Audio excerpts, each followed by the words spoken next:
नमस्कार, मैं गौरी, देख रहे हैं आप सी न्यूज़ भारत। वक्त है न्यूज़ बुलेटिन का। बुलेटिन में बात करेंगे आजमगढ़ की, जहां थाना जहानगंज पुलिस टीम में दुष्कर्म आरोपी को धर दबोचा। आगे बात होगी बकानी की। यहां 3 दिवसीय उर्स का बुधवार सुबह कुल की रस्म के साथ समापन हुआ। बताएंगे कैसे उन्नाव में दही इंडस्ट्रियल इलाके में स्थित Rustam foods private limited company में आज उन्नाव के जिला उद्योग केंद्र के अधिकारी सुरेंद्र कुमार द्वारा एक चुनाव संबंधी कैंपेन की गई। तमाम खबरों पर होगी विस्तार से चर्चा। आजमगढ़ थाना जहानागंज की पुनर्जी गांव निवासी पवन पांडे पुत्र जितेंद्र पांडे 19-20 नवंबर 2023 को एक बच्ची के साथ दुष्कर्म किया और उसे धमकी दी कि किसी को बताओगे तो जान से मार देंगे। बच्ची ने किसी तरह हिम्मत जुटाकर अपने परिजन को बात बताई। बच्ची को लेकर परिजन थाने पर आए और थानाध्यक्ष ने मुकदमा पंजीकृत कर आरोपी पवन पांडे को गिरफ्तार कर जेल भेज दिया है। आजमगढ़ से सी न्यूज़ संवाददाता सीबी भास्कर की रिपोर्ट। उर्स में सुल्तान नाजा एंड पार्टी ने मोहम्मद नाम ले वे हिंद के वाली कव्वाली सुनाई तो हाजी असलम अकरम साबरी ने एक से बढ़कर एक उम्दा कलाम पेश किए। उर्स में विधायक सुरेश गुर्जर, NSUI जिलाध्यक्ष वसीम खान, हुसैनी सोसाइटी के राशिद अली, आसिफ शेरवानी आदि ने भी शिरकत की, जहां सभी का सम्मान भी किया गया। बकानी से सी न्यूज़ संवाददाता रमेश चंद शर्मा की रिपोर्ट। जनपद हापुड़ के थाना हापुड़ देहात पुलिस ने 2 नफर अभियुक्तों को गिरफ्तार किया है। अपराधियों की गिरफ्तारी हेतु चलाए जा रहे अभियान के अंतर्गत 2 नफर अभियुक्त सलीम पुत्र सलाउद्दीन निवासी ग्राम भाडेपुर थाना मवाना जनपद मेरठ उम्र करीब 37 वर्षीय, प्रदीप चौहान पुत्र चंद्रबान सिंह निवासी मकान नंबर 169 गली नंबर 1 सेवा नगर थाना सिंघाड़ी गेट गाजियाबाद जनपद गाजियाबाद को ARTO कार्यालय के पास मेरठ रोड से गिरफ्तार कर उनके कब्जे से 39 अदद फर्जी जन्म प्रमाण पत्र एवं 4 अदद फर्जी आधार कार्ड तथा 2 मोबाइल फोन एवं 1710 रुपये बरामद किए। पूछताछ पर अभियुक्तगण ने बताया कि हम लोग जन्म प्रमाण पत्र एवं आधार कार्ड के आधार पर फर्जी DL व फर्जी पासपोर्ट बनाने का कार्य करते हैं। शहजाद निवासी सादिक नगर थाना लिसाड़ी गेट मेरठ अवैध ड्राइविंग लाइसेंस बनाने में मदद करता है, जिसके संबंध में 114/2024 धारा 420 468 IPC पंजीकृत किया गया है। ये पकड़ा है, ये क्या मामला सारा? ये 2 अभियुक्त हापुड़ पुलिस द्वारा गिरफ्तार किए गए हैं, जिनके द्वारा फर्जी जन्म प्रमाण पत्र और फर्जी आधार कार्ड बनाकर जिन व्यक्तियों के आपराधिक इतिहास होते थे उनके पासपोर्ट भी बनवाए जाते थे तथा ड्राइविंग लाइसेंस भी बनवाया जाता था। बेसिकली ये लोग फर्जी जन्म प्रमाण पत्र बनाते थे एक क्लोन वेबसाइट के माध्यम से और कुछ लोगों से पैसे लेकर के और इस प्रकार के फर्जी डॉक्यूमेंट बनवा रहे थे। सर, ये कब से गैंग चल रहा था इन लोगों का? ये अभी इन लोग से पूछताछ जारी है और अभी 39 फर्जी जन्म प्रमाण पत्र और 6 फर्जी आधार कार्ड इनसे प्राप्त हुए। कहाँ के रहने वाले हैं? एक अभियुक्त इसमें मेरठ का तथा एक गाजियाबाद का है। कुछ और अन्य साथी भी सर इनके? अभी हम लोगों ने कुछ लोगों को वांटेड किया है जो इन लोगों के साथी हैं, उनके विरुद्ध भी कार्रवाई के लिए हम लोग लगातार प्रयास कर रहे हैं। हापुड़ नगर कोतवाली ने कहाँ, वो देहात ने कहाँ से गिरफ्तारी करी उनकी? गिरफ्तारी का स्थान RTO कार्यालय के पास मेरठ रोड। कितने समय से ये फर्जी प्रमाण पत्र बना रहे थे?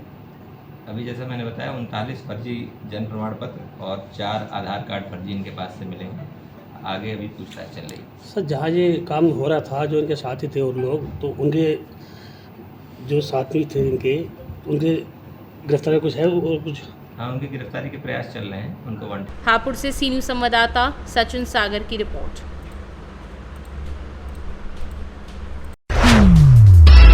अभी वोट डालने की प्रक्रिया पूरी होने से पहले हुई रिमझिम बारिश और बारिश के कारण अंतिम 1 घंटे में वोट प्रतिशत में अंतर आने की संभावना। जो लोग अंतिम समय में वोट डालने जाना चाह रहे थे उनके लिए बारिश के कारण वोट डालने में काफ़ी रुकावट हुई और आखिर के 1 घंटे में वोट प्रतिशत में बारिश के कारण अंतर आने की उम्मीद।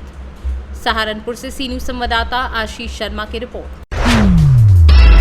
उन्नाव के दही इंडस्ट्रियल इलाके में स्थित Rustam foods private limited company में आज उन्नाव के जिला उद्योग केंद्र के अधिकारी सुरेंद्र कुमार द्वारा एक चुनाव संबंधी कैंपेन की गई, जहां सुरेंद्र कुमार के साथ ही श्रम विभाग के लेबर इंस्पेक्टर, प्रदूषण विभाग के महेश कश्यप ने कंपनी के मैनेजमेंट व कर्मचारियों को बताया कि वोटिंग वाले दिन पहले मतदान फिर जलपान करेंगे। साथ ही मतदान स्थल पर पीने के पानी की व्यवस्था, छाप की व्यवस्था रहेगी।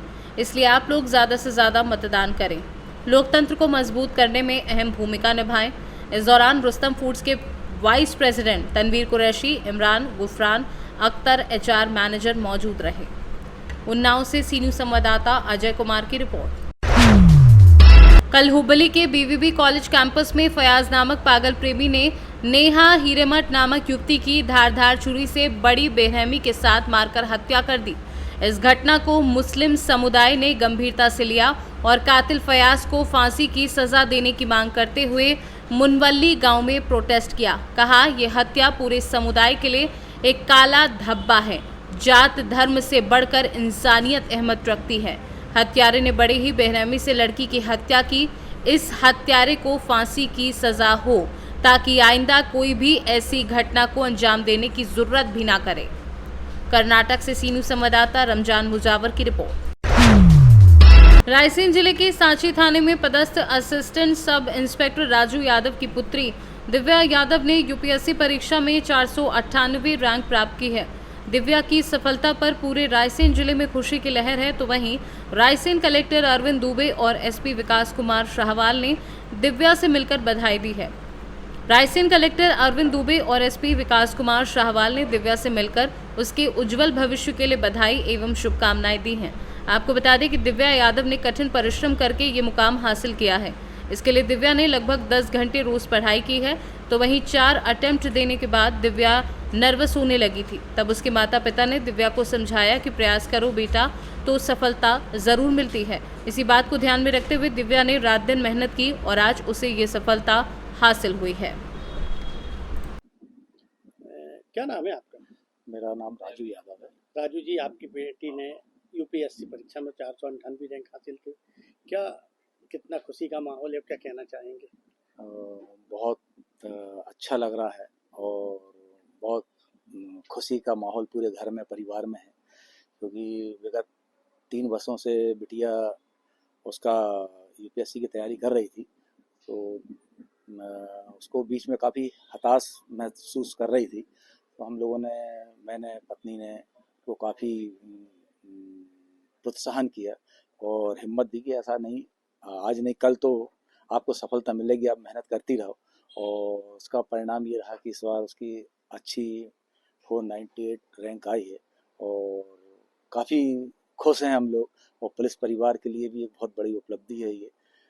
अच्छा, मैं इस बात से और खुश हूँ कि मेरी बेटी ने, मतलब मेरी ड्यूटी के दौरान मुझे टाइम भी कम मिलता था और टाइम घर पे कम दे पाता हूँ, और इसके बाद भी उसने बहुत मेहनत और लगन से पढ़ाई की है। तो और उसमें मेहनत में मेरी पत्नी का भी बहुत सहयोग रहा है।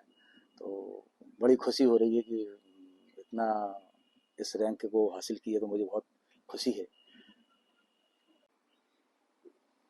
सबसे पहले तो आपको बधाई हो कि आपका UPSC में सिलेक्शन हुआ है। क्या कहना चाहेंगे और क्या क्या परेशानियों के बाद ही सफलता हासिल हुई? सर, ये 4th अटेम्प्ट था, तो पिछले 3 अटेम्प्ट्स में प्रीलिम्स क्लियर नहीं हुआ था, तो सबसे बड़ा चैलेंज वही था। लेकिन फिर अभी जब सफलता हासिल हुई है और 498 रैंक आई है, मैं काफ़ी खुश हूँ इसको लेकर। और जब भी कुछ ऐसी समस्याएं आई थी एग्ज़ाम के दौरान, जैसे कम मार्क्स आ रहे थे या सफल नहीं हो पा रही थी, उस समय थोड़ी हताशा होती थी, निराशा होती थी। पिछले प्रीलिम्स में लगा कि अब तो नहीं हो पाएगा और मैं सोच रही थी कि अब बहुत मुश्किल लग रहा है, लेकिन फिर भी परिवार वालों ने, दोस्तों ने, पापा मम्मी ने, भाई ने, सभी ने बोला कि एक और बार कोशिश करो, और उन्हें भरोसा था, तो मैंने बस कोशिश करती रही और आज परिणाम है सामने। अपनी इस सफलता का श्रेय किसे देना चाहेंगे? सब सर्वप्रथम तो भगवान को ही देना चाहूँगी और फिर पापा मम्मी और परिवार के सभी लोग, दोस्त, सभी को देना चाहूँगी। आगे जाके करना क्या? सर, जिस प्रकार पापा पुलिस सेवा में है, मैं भी सेवा में ही रहना चाहती हूँ और देश की सेवा करना चाहती हूँ, और जो भी है मैं पूरी कोशिश करूँगी मैं अपनी ड्यूटी अच्छे से करूँ। क्या नाम है आपका? सो मेरा नाम दिव्या यादव है। में आपका? मेरा नाम कल्याणी यादव है जी। कैसा लग रहा है आज आपकी बेटी का सिलेक्शन हुआ? बहुत अच्छा लग रहा है, बहुत खुशी हो रही है, और मेरी बेटी ने बहुत मेहनत की है। 8 से 10 घंटे पढ़ाई करती थी मेरी बेटी। और पापा की अगर बात करें, हम पिताजी छोटे पुलिसकर्मी के तौर पर यहाँ पर नौकरी शुरुआत की, आज बेटी IAS IPS बनने जा रही है। रायसेन से सी न्यूज संवाददाता अरशद मसूद की रिपोर्ट। लोकसभा चुनाव को लेकर जमीयत उलमाए हिंद के राष्ट्रीय अध्यक्ष मौलाना अरशद मदनी ने मतदान केंद्र पर जाकर अपना मतदान किया। जमीयत उलमाए हिंद के राष्ट्रीय अध्यक्ष मौलाना अरशद मदनी ने आज अपने आवास पर पत्रकारों से वार्ता करते हुए कहा कि ये तो चुनाव हो रहा है, बड़ी अच्छी बात है कि बड़े ही शांतिपूर्ण तरीके से हो रहा है और हम चाहते हैं कि सरकार कोई भी हो, सरकार का अपना मजहब नहीं होना चाहिए, बल्कि इस देश में रहने वाले सभी मजहब के लोगों को अपने अपने मजहब पर जीने की आज़ादी होनी चाहिए। पत्रकार वार्ता में जमीयत उलमाए हिंद के राष्ट्रीय अध्यक्ष मौलाना अरशद मदनी ने अपनी बात को खुलकर सबके सामने रखा। शांति के साथ होना चाहिए। देखिए, चुनाव का मतलब ये है कि बसने वाले हर आदमी को ये इख्तियार दिया जाता है कि वो आने वाले टर्म के अंदर इस पार्टी को आगे लाना चाहता है। इसलिए हर चुनाव बहुत शांति के साथ होना चाहिए। अगर हो रहा है तो उसकी जितनी भी तारीफ की जाएगा। इसी तरह से अमन और शांति के साथ हर आदमी को यह हक देना चाहिए कि वो चाहता क्या है। मेरा अपना नजरिया ये है कि एक बात कही गई थी किसी पार्टी की तरफ से, हम आने वाले समय में अगर हम कुर्सी के ऊपर बैठेंगे तो हर मजहबी अक़लियत को अपने मजहब के ऊपर चलने का मुकम्मल इख्तियार देंगे। ये तो अल्फाज उन्होंने मजहब के सिलसिले में कहे, लेकिन मैं ये कहता हूँ कि मतलब इसका ये है कि मुल्क के अंदर इस मुल्क को सेकुलर स्टेट बनाएंगे, जिसका मतलब ये है कि मुल्क में हर बसने वाले को अपने मजहब के ऊपर चलने का मुकम्मल इख्तियार होगा और गवर्नमेंट का कोई मजहब नहीं, वो किसी को पाबंद नहीं करेगी और फिर दोनों एक दूसरे के साथ मिलकर मुल्क को तरक्की देने में। सहारनपुर से सी न्यूज संवाददाता सुरेंद्र सिंह की रिपोर्ट। लोकसभा चुनाव के लिए तीसरे चरण के मतदान के नामांकन के आखिरी दिन प्रदेश के CM Vishnudeo Sai, deputy CM Arun Sao, cabinet मंत्री रामविचार नेताम, कैबिनेट मंत्री लक्ष्मी राजवाड़े सहित सरगुजा लोकसभा क्षेत्र के विधायक, लोकसभा भाजपा प्रत्याशी चिंतामणि महाराज के साथ नामांकन दाखिल करने पहुंचे। आज सरगुजा संसदीय क्षेत्र के हमारे लोकप्रिय प्रत्याशी श्री चिंतामणि महाराज जी का नामांकन दाखिल किए हैं।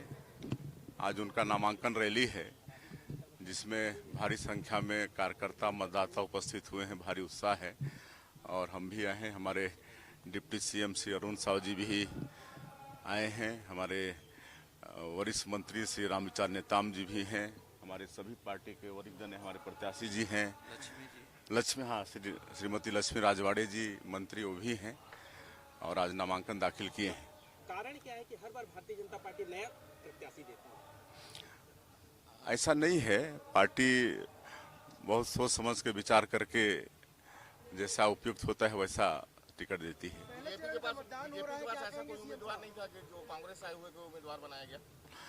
ऐसा कुछ नहीं है, आप देखते रहिए, 4 तारीख का इंतजार करिए। पूरी 11 की 11 सीट जीत रहे हैं। सरगुजा संसदीय क्षेत्र सहित छत्तीसगढ़ की पूरी 11 की 11 सीट भारतीय जनता पार्टी जीत रही है। 4 तारीख का इंतजार करिए।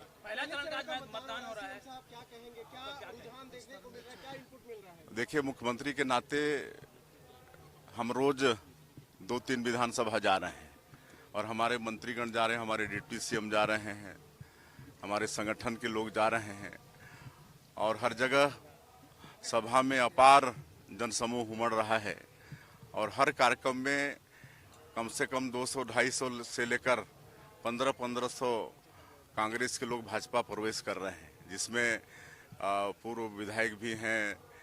जगदलपुर की महापौर आ गई, बिलासपुर जिला पंचायत अध्यक्ष वहाँ का प्रवेश हो गया भाजपा में। ऐसे जो वर्षों से बड़े जिम्मेदार लोग थे कांग्रेस में, आज कांग्रेस में उनकी उपेक्षा हो रही है तो सब भारतीय जनता पार्टी ज्वाइन कर रहे हैं। काहे कि सबको लगता है कि इस देश को आदरणीय नरेंद्र मोदी जी की आवश्यकता है। हाँ, आज प्रथम चरण में बस्तर लोकसभा में मतदान चल रहा है और वैसे पहले से भी आग्रह है सभी लोगों को, वहाँ के मतदाताओं को, कि सबका बहुमूल्य वोट कमल छाप में बटन दबा के मिले और श्री नरेंद्र मोदी जी को तीसरी बार हम लोग को प्रधानमंत्री बनाना है और 2047 तक विकसित भारत के रूप में खड़ा करना है और आने वाले 5 साल में भारत को आर्थिक रूप से तीसरी आर्थिक ताकत के रूप में खड़ा करना है, इसलिए नरेंद्र मोदी जी बहुत आवश्यक है।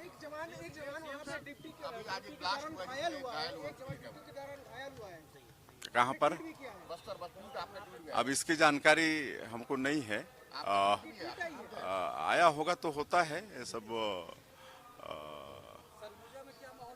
सरगुजा में भी अच्छा। सरगुजा से सी न्यूज संवाददाता रिंकू सोनी की रिपोर्ट। टीकमगढ़ में मध्य प्रदेश के मुख्यमंत्री डॉक्टर मोहन यादव ने राहुल गांधी पर निशाना साधा।